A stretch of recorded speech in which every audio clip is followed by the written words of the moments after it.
Hey, it's Mr. Peace. I have a basketball, I have a banana, and today we're talking about judging others. So I remember being really young, and many of you know that my favorite sport is basketball, right? But I recall this like it happened yesterday.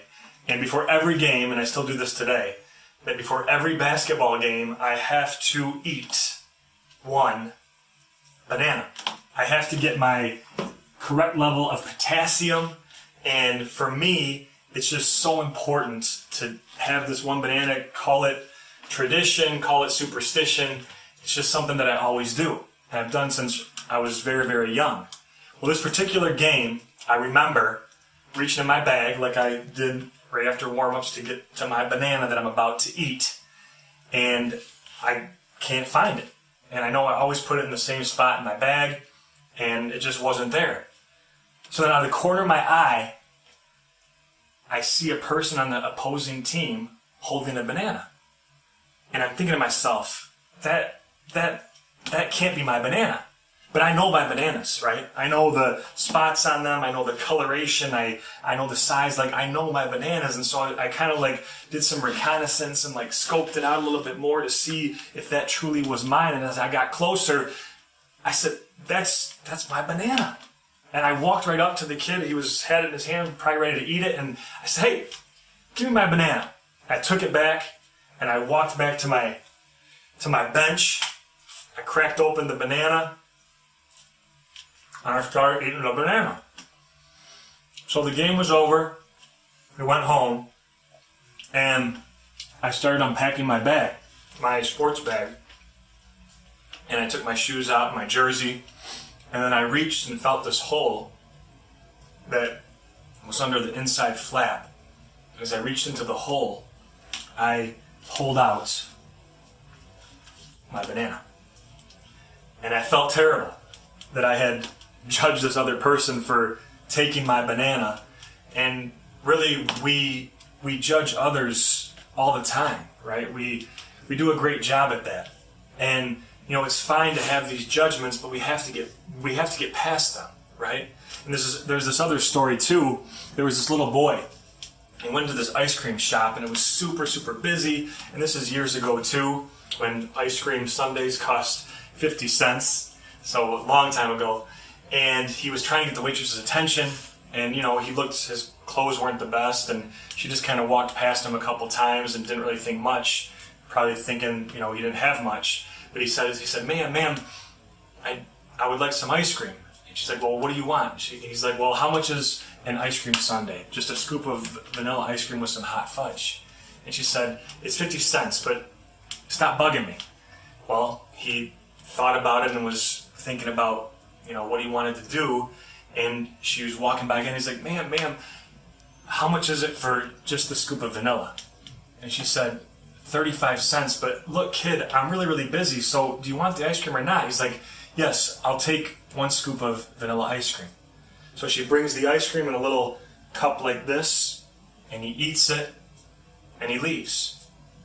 And then she goes over to collect his payment and see what's there. And inside the cup of ice cream, you can see 35 cents. But then, when she takes it to leave, underneath is the tip, 15 cents. So he could have had the hot fudge for the full 50 cents that he had, but tipping her was more important. And she was just heartbroken that she judged this little boy, you know, who really did have nothing, and kind of made it her job for just how, you know, based on how this person looked on the outside and how young he was, that she was going to make that judgment in her mind, that she already had it made up, right?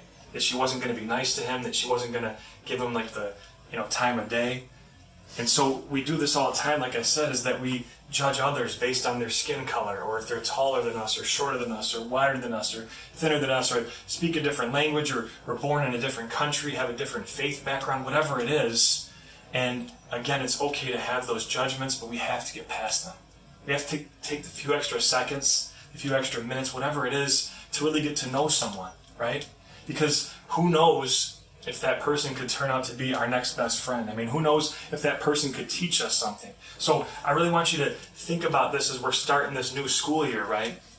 Is how can I, really work on getting past my judgments? How can I, not be so quick to judge others and really put myself in someone else's shoes just for a second and think about what that person could be going through, or just ask them what's on their heart, what's on your heart, and go from there. And this also ties into our faith. We think about Matthew 7, right? Verses 1 through 5. And it talks about that, if we're going to judge someone else, well, then we're going to be judged too, by God. That we aren't supposed to, keep these judgments in our heart, that we basically become hypocrites, right? If we have that speck of dust in our eye, then, and we have this judgment that we only see somebody a certain way based on, who we've interacted with in the past, from that background of people, and that race of people, whoever it is. We have to take that speck of sawdust, that 2x4, that piece of wood out of our eye, that plank, to be able to fully see our brothers and sisters, right? And until we do that, then we're really not walking the walk that God wants us to. We might talk it, but our actions aren't showing that, right?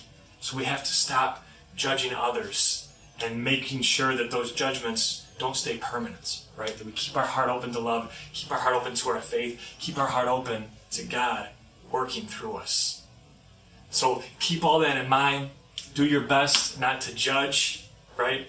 And just make sure that you keep going out there into this world and seeing people for who they truly are. Human beings, one race, human, before anything else. Until next time, peace.